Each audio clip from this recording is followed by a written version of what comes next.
জঙ্গি হামলার আশঙ্কায় ঢাকার এয়ারপোর্ট সহ দেশের ৮টি এয়ারপোর্টে নিরাপত্তা জোরদার বাড়িয়েছে আইন শৃঙ্খলা বাহিনী।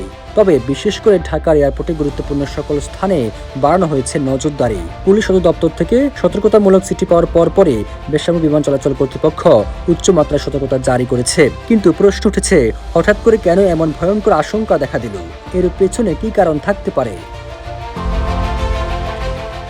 জঙ্গি সংশ্লিষ্ট কার্যক্রম মোকাবেলায় কাজ করার প্রতিষ্ঠান সিটিটিসি জঙ্গি কার্যক্রমের গতিবিধি পর্যবেক্ষণ করে তথ্য সংগ্রহ করছে। পুলিশের অন্যান্য ইউনিটের সদস্যরাও এ নিয়ে কাজ করছেন।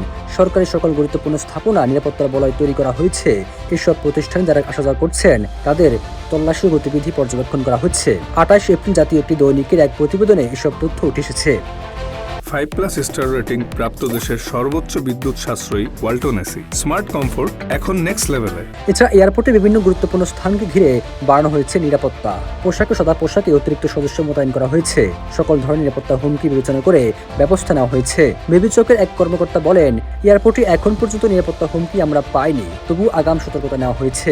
বেবিচকের chairman air vice marshal Mohammad Mostafa Mahmud Siddique বলেন, চিঠি পাওয়ার পর দেশে ৮টি এয়ারপোর্টে নিরাপত্তায় সর্বোচ্চ সতর্কতা জারি করা হয়েছে। তিনি বলেন, এয়ারপোর্টগুলো সবসময় নিরাপত্তার বলয় থাকে, এরপরও চিঠি পাওয়ার পর তা আরও বাড়ানো হয়েছে।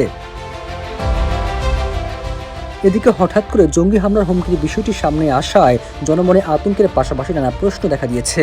যেখানে সাবেক ডিএমপি কমিশনার শেখ সাজ্জাদ আলী বলেছিলেন, দেশে কোনো জঙ্গি নেই, আওয়ামী লীগের সময় জঙ্গি নাটক সাজিয়ে ছেলেপেলেদের মারধর করা হয়েছে, যদিও তারপরে বেশ কয়েকজন জঙ্গিকে গ্রেপ্তার করে পুলিশ। তবে অনেকে মনে করছেন একটি গোষ্ঠী সরকারকে বেকায়দায় ফেলার জন্য উঠে পড়ে লেগেছে। যদিও আইন শৃঙ্খলা বাহিনী বলছে যে কোনো উগ্রবাদী গোষ্ঠীর অপতৎপরতা রুখে দেওয়ার সক্ষমতা রয়েছে তাদের। সবুজ আলম, নিউজ ডেস্ক, ইত্তেফাক।